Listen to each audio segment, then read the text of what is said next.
Conditional formatting is a great way to bring attention to certain elements in the data based on things like adding icons and changing colors. So in the example that we see here, we have some of the ways of how you can apply conditional formatting to your visuals in QuickSight.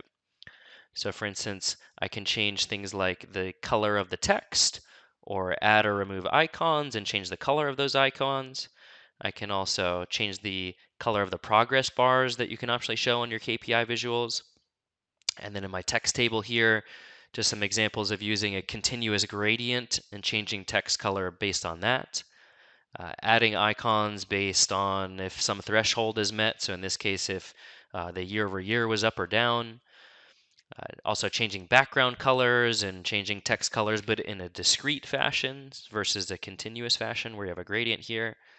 So these are just some examples of the many different ways where you can use conditional formatting, just to give you some inspiration. So what we'll do now is we'll go to an analysis version of what we see here and take a look at how we can add some of these conditions to our visuals.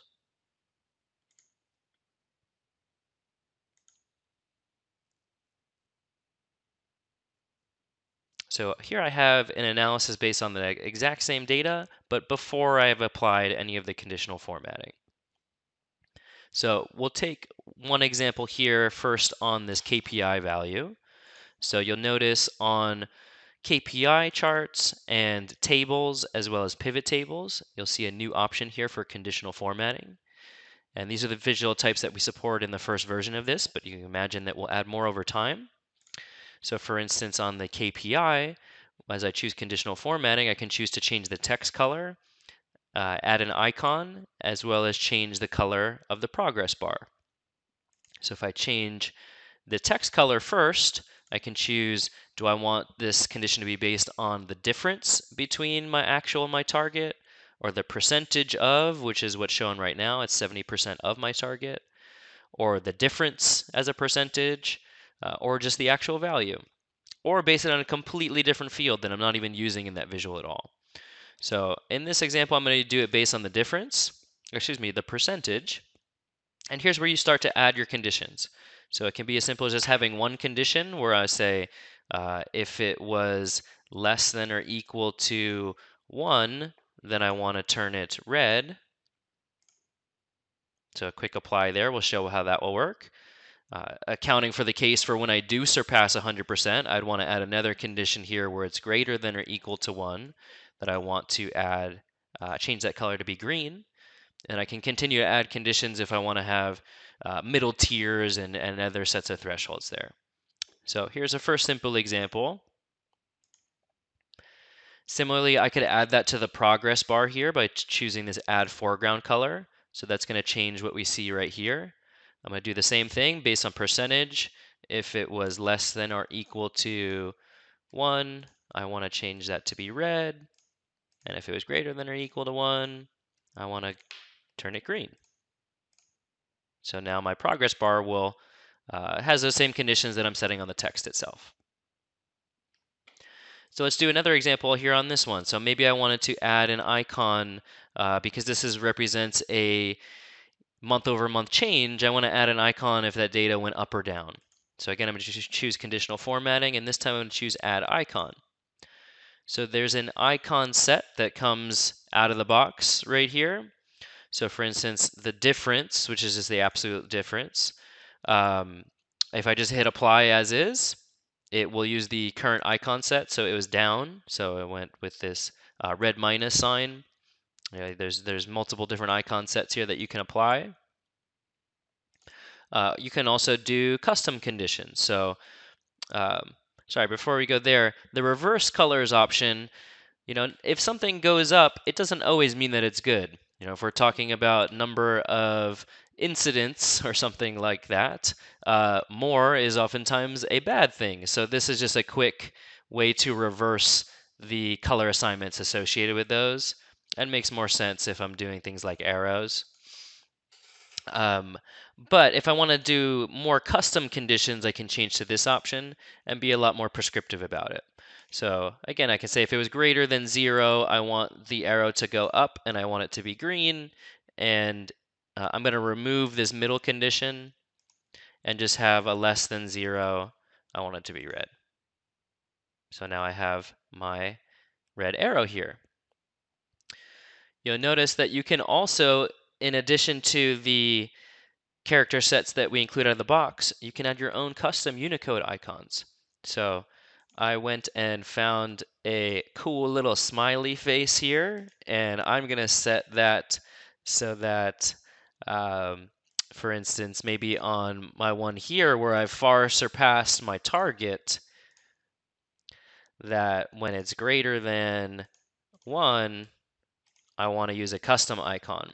And here I can just paste in any Unicode characters that I'd like. So there you can find all kind of emojis and thousands of different types of icons that you can use. So if you just copy and paste them into that box, you can then use them in not only your KPIs, but also in your tables. So we went through a number of examples there for the KPIs, but more commonly, I think you'll probably apply these to things like tables. So it works very similarly though. So again, you're going to choose conditional formatting. You're going to select the column that you want to apply it to. So for instance, my year-over-year sales column we can start with. So I could add a background color or change the text color or add an icon or all 3 of these or just 2 of the 3 of these. You can make any combinations you like of them. So for instance, let's do a background color, and I want to say if year over year was greater than or equal to um, 0, go green. But I also want to reiterate that by adding an icon. So here we'll choose some arrows, and we'll just make sure that if it's greater than 0, I want to apply this icon to it.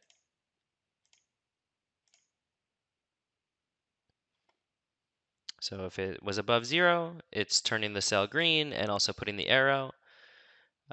You could also apply conditions to one column that's based from a completely different column. So like pretending like I didn't even have this year-over-year sales column. If I just wanted to color code or put an icon on the actual sales value based on the year-over-year change, similarly, if I did that icon there, you can base the conditions based on any fields you have in the data set. So I could say the sales, I want to do some conditions, but based on a different column. So here I'm just going to say greater than and less than 0 based on a number from a completely separate column.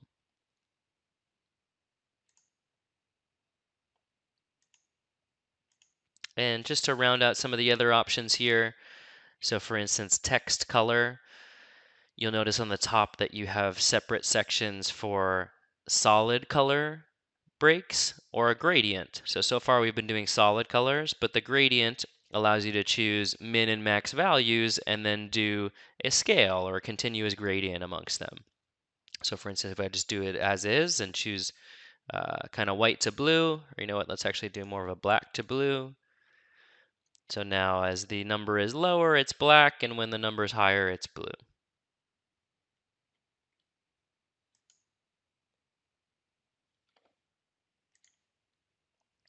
Now, one last thing to show is also on, I'm going to add another visual here, is that on tables specifically, whereas this one above is a pivot table, I'm going to choose to build just a simple table out here.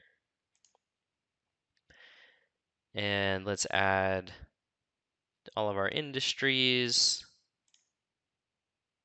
and the quantity of orders we have per industry. Just so you know, for any reason or another, if you wanted to color code based on rows versus the columns, so while I can apply color coding and conditions to columns, on tables specifically, you can also apply colors to the rows. So if in this example report I wanted to highlight the finance industry, I could say I want to put a background color based on industry column equals finance, right? So it doesn't have to be numerical conditions. It can also just be based on a text field if it equaled some piece of text. Then I want to highlight that row with with a darker background. And as I continue to add fields to this visual, the same kind of conditions would still apply.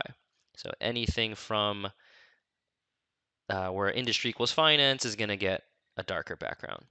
So lots of different use cases where I'd want to highlight rows or where I'd want to highlight columns.